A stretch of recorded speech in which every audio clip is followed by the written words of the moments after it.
Our next guest has a background as an athlete and has also coached and spent a good portion of her life, in fact, working with younger athletes. And we've been mentioning that we have 18 states already in the country that say if you're born biologically a male, you will not compete in girl sports. This has become a big issue in places such as Connecticut and some other parts of the country.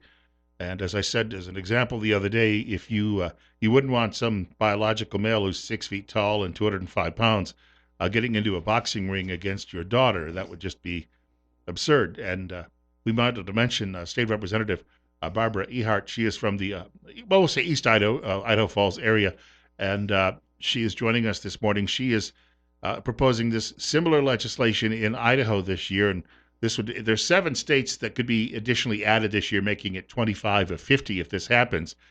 Bill Colley with you, along with Steve Millington on News Radio 1310 KLIX and newsradio1310.com, and we're at 36 at 8:34. And Representative, welcome to our program. Thank you. Oh, thanks for having me. I really appreciate it. And, as you're going kind of through how many states where we are, I had started this process about 18 months ago. And gosh, I really wish that I had been the first. But, there's definitely a process that you go through to kind of prepare your bill. But I'll tell you this, having coached Division I women's basketball for 15 years at 4 different fantastic institutions, and as we started to get into this kind of different way of thinking, there wasn't a doubt in my mind, not one doubt, that men would start crossing over and trying to compete in women's sports. And sure enough, here we are. It's quite a sad day. When I was young, and of course I'm going back into the 70s, but if we had said we were going to go out and compete against the girls in sports, our manhood would have been questioned. And I just it seems today though that this happens, and the politically correct have tried to tamp down any criticism. I'm sure you're getting plenty of that now too. Oh, I've no doubt that I'm getting plenty of it. However, the sites on which I may be being critiqued by those who would kind of fall into this realm, I'm not on those sites. But I'll tell you what, you look at things like East Idaho News when they first put this out, because that's what really helped it explode nationally. There's something like 2,000 responses. Out of those 2,000 responses, they're all likes and loves, except for about 45. That's it. And it's been shared over 200 times. And that's just off one site. From that site, following that spider's web, it's been an unbelievable response, because this is one of those issues that absolutely has crossed over both sides, because it's about fairness. And if there's someone out there and they've had a daughter, they understand. They really do, that you can't inherently compete as you get older. Boys and men are much bigger, faster, stronger inherently, and the hormones have very little. I won't say they don't ever have something to do with it. They have very little to do with the inherent strength, with the larger heart, the larger lungs, the bigger mass, the longer arms, longer limbs, obviously, in general. We'll go on and we'll certainly make that case, but it's a complete unfair advantage, and it will be the end of women's sports. In fact, I was thinking about that young girl in Connecticut she's been making some news because she was among the best track stars and was possibly going to get a scholarship because of her abilities, and then all of a sudden a biological male comes along and he starts defeating all of these girls, and it takes an opportunity away from her. Well, and I was one of the first people to follow that story a couple of years ago. I started posting. You can go back to my post feed and started posting and then posting about these things because of how inherently wrong it is. And this is before I was in this position here. And then I'm like, I can do something about this. But it wasn't just one. Two, the very first year, the first guy ran and won in everything he did. And you look at the pictures and you're just going, I mean, granted, he has long hair, but nowadays what guy doesn't in braids? But you look at the rest of his body and you're like, holy Hannah, what are these guys going to do? But the next year he was joined by another guy, and they took first and second. And so, it wasn't just Selena. As a matter of fact, some people are crafting their state laws, Selena's law. And I've spoken with Selena's mother, as a matter of fact. I was invited by Alliance Defending Freedom in October when the Harris case was being heard by the Supreme Court. And we rallied on the steps of the Supreme Court, and many of us spoke. she being one of them, about the inherent problems when men are allowed into women's spaces. We got to get to a break in about 30 seconds, but I'm hopeful you can stick around with us for a few more minutes. I know that Absolutely. legislative schedules get to be a little busy as the day wears on. Uh, Sure. No, uh, I'm glad to be here. This is an important topic. Thank you. we've got more coming up with State Representative Barbara Ehart. She is joining us this morning, and of course, she's busy in session at Boise, but she represents the areas around Idaho Falls, and she has proposed this legislation, and we've got a lot more to talk about on this because clearly she is going to get some opposition, but we still keep. I think we're in a comfort zone where we say this is Idaho, this isn't California, but we got to be careful on some of these issues. We've got more coming up with the representative in just a moment. It's 38. We're at 8:40. Bill Colley with you on News Radio 1310 KLIX and newsradio1310.com. State Representative Barbara Ehart joining us this morning. Of course, she represents a district in East Idaho. It's 8:43, and we're at 38 on News Radio 1310 KLIX and newsradio1310.com. Steve Millington also joining us in the studio this morning. Bill Colley on Magic Valley this morning. And Representative Steve had I guess, a procedural question, which is obviously very important too as well. Barbara, I'm sorry, Representative Ehart. Good morning. Thank you for coming on. It's a critical point and a critical situation that we're facing. And so my question is, there are procedures and processes that you have to comply with to get this bill through the Idaho legislature. Has it been assigned to a committee? And what do you think the odds are of getting it onto the floor of the House and having a successful passage of your bill? Fantastic question, and thank you for asking that. This is my third session. I was appointed in 2018, and it was so late I didn't carry any bills. I watched. So last year was my first year of trying to get a bill through, and of course I made national headlines with my sex education sexuality opt-in, which we'll be bringing back, but that was a pretty heavy lift, and so I learned things there, but I feel very much more prepared with this. Chairman Steve Harris had asked me to do certain things before I just brought it to his committee, and he had asked me to cross those lines and go over to the Senate and have conversations on that side with Chairman Patty Ann Lodge. And, of course, she chairs the powerful State Affairs Committee where this will be coming forward. And Patty Ann has been fantastic with me. We have sat in long conversation. She has helped to direct, and she is absolutely 100% in favor of this. She has suggested, as we've gone through, someone to help me on the Senate side, and so Mary Souza will be carrying this on the Senate side. And we have been doing our homework. I have tried very hard to make sure that I've dotted my I's and crossed my T's. As you know, last week, gosh, this hit national news. I don't know how many interviews I did. I'm still waiting for Sean Hannity to call. I'm sure he will. I don't know. But nonetheless, I'm fine to do Glenn Beck. But actually, the Blaze Media had tried to get a hold of me, and I missed it. I'm like, oh, please call back. But nonetheless, I think that, your question, knowing how all of this works, your question is a good one. I feel prepared. I feel prepared, and Mary Souza feels comfortable. We've had lots of meetings. There'll be more coming. We just have to I'm trying this week to get it. It's been drafted, but to make a couple changes, get an RF so that we're ready to go. There was Steve, you had a follow-up. But have you had any real voices of opposition, or is this just procedural stuff? Well, currently right now it's procedural. And I'll tell you, I've had, even on the other aisle, meaning the Democrats, I've had some good conversations with my colleagues. Now, that doesn't mean they're going to jump on board. I know that sometimes those other alliances feel stronger. But again, this issue throughout the state, as they're bringing it forward, it has crossed party lines because of the fairness. Right. I mean, you can talk all you want about a boy or a man taking hormones. and that somehow now that makes them a girl or a woman. I mean, honestly, silly. It doesn't, and they know that. It doesn't change your inherent DNA, your chromosomes, your XXXY. And you may take hormones today, and you may take the opposite hormones tomorrow. I mean, that's just taking hormones, and it doesn't change inherently, just the biological makeup. Because we're looking at it three ways. We're looking at it through your chromosomally. We're looking at it through your biological inherent makeup. I mean, just who are you inside, regardless of whatever surgery? Who are you?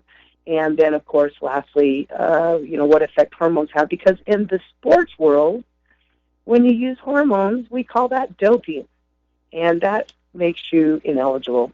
And that will be something that we'll also be looking to proceed in that direction. Wanted to mention that we're speaking with State Representative Barbara Ehart, and she's talking with us today about a bill that she has proposed that would bar uh, biologically born boys from participating in girls' sports. And this could be, Idaho could be, by the time all these legislative sessions are done around the country, we could have half the states in the union with similar laws on the books. It's 8:48. We're at 36 on News Radio 1310, KLIX, and newsradio1310.com. Steve Millington joining me, Bill Colley. Uh, Representative, you don't mind taking a phone call or two, do you? No, I'm happy to do so. Because I know when you're on with Neil, he probably lines the callers up. So, uh, caller, you're up next. You're on the air with the representative. Go ahead. Get a hold of Lou Dobbs. Lou Dobbs will hit this out of the park. He is doing a fantastic job.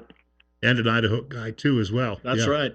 Yeah. I hadn't thought about that, but that's an opportunity for you, Representative, to reach out to the Lou Dobbs show and see if they would, because he likes to Okay. take on these kinds of things. Yeah.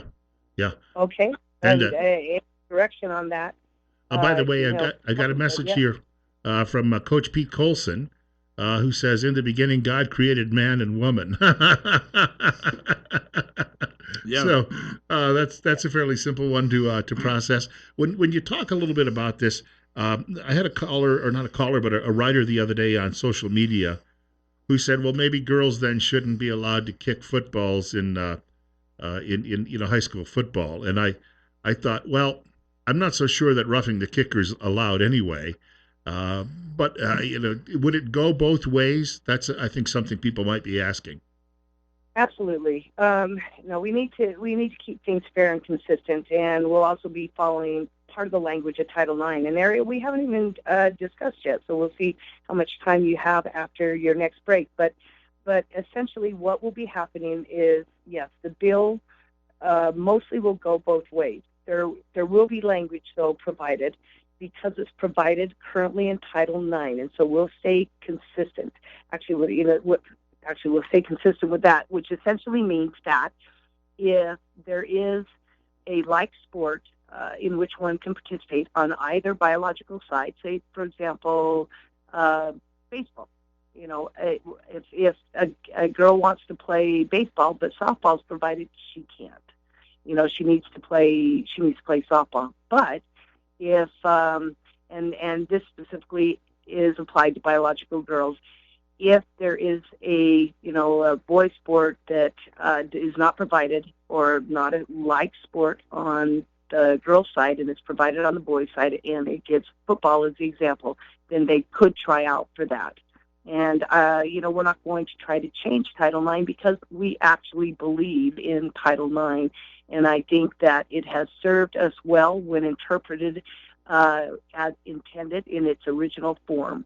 And so we're going to stick with that. But yes, we're not. It's going both ways. We're girls wanting to be guys, and then taking hormones to do so. Again, that's called doping. So that won't be allowed. I got to mention, there was when I was in high school, I was on a football team, but our basketball team took a state title my junior year, and so we had a lot of very good players, and a couple of them went on to play a big time college basketball.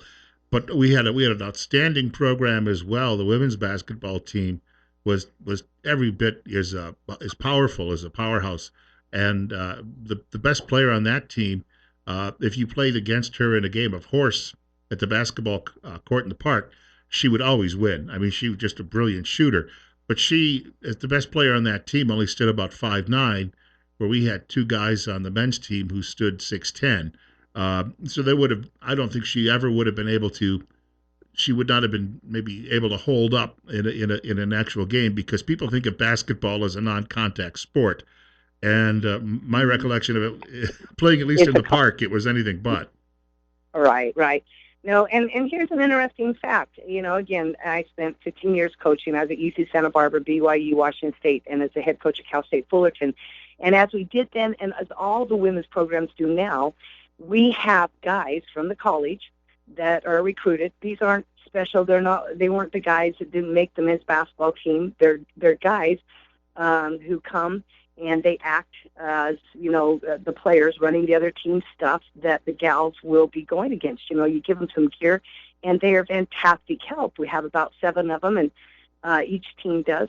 And they run, and they prepare to run the stuff that they'll be facing, the next day. And they run it better because they're bigger, faster, stronger, and they really provide a force against whom the gals can work.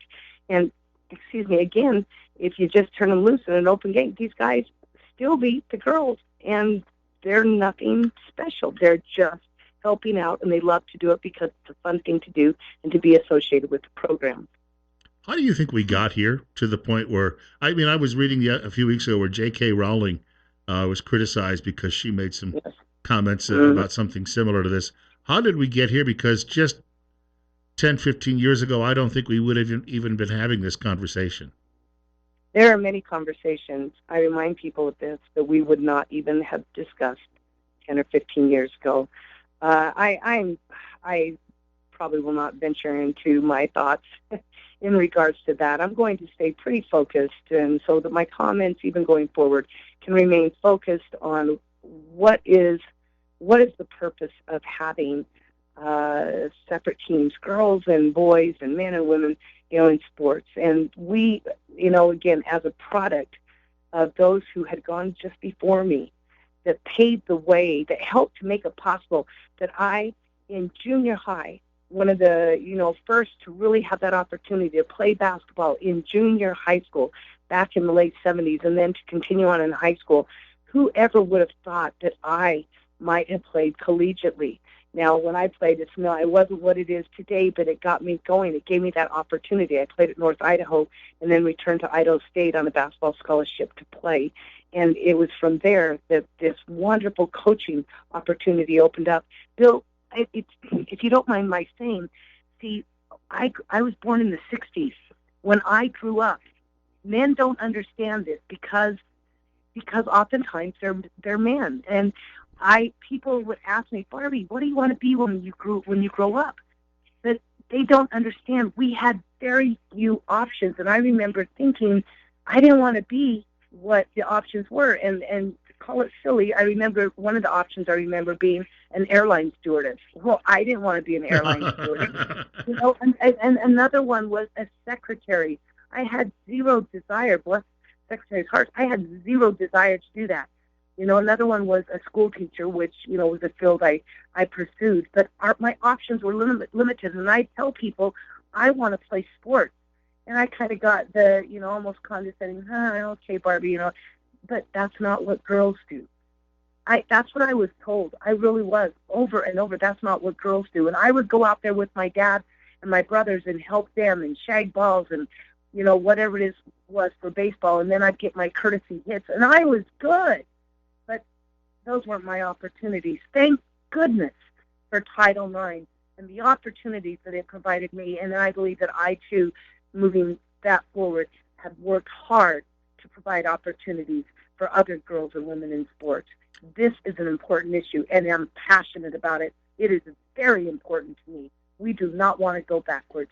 We want to keep going forward and just provide those opportunities that should be there for girls and women. It's obvious just listening to your conversation when you say I'm passionate about it. You display that sense of passion in your conversation and your commitment to getting this thing done. I've often thought to myself, this is stupid, but the shame on the boys or men for thinking they want to go compete in women's athletics. Right. Grow up, fella. Shave your whiskers and go out and fight with the big boys. Never mind being a patty cake. And Bill, let me also say, because I've made this very clear, I don't want to take away their opportunities. And I've said many times, that, hey, I want them to be able to participate. They're just going to have to participate on the boys and men's side, and I am all for people. I mean, you know what? Live your life, do whatever you want. You see, we are free to make choices, and everyone is, and they meaning these potential athletes, they're free to make their choices too. However, we are not free to choose the consequences. They most often will be chosen for us. That's a And good this point. absolutely will Well, be chosen for us. Representative, we have to let you go. We'll be in touch, obviously, as this makes its way through the legislature, though. Thank you very much, Excellent. Representative, and best wishes on this thing. It's very important. Thank you so much. I appreciate it. Thanks for having me on, guys. Super. Thank Thank you. you. Want Have to a good thank day. State Representative Barbara Ehart for spending some time with us this morning.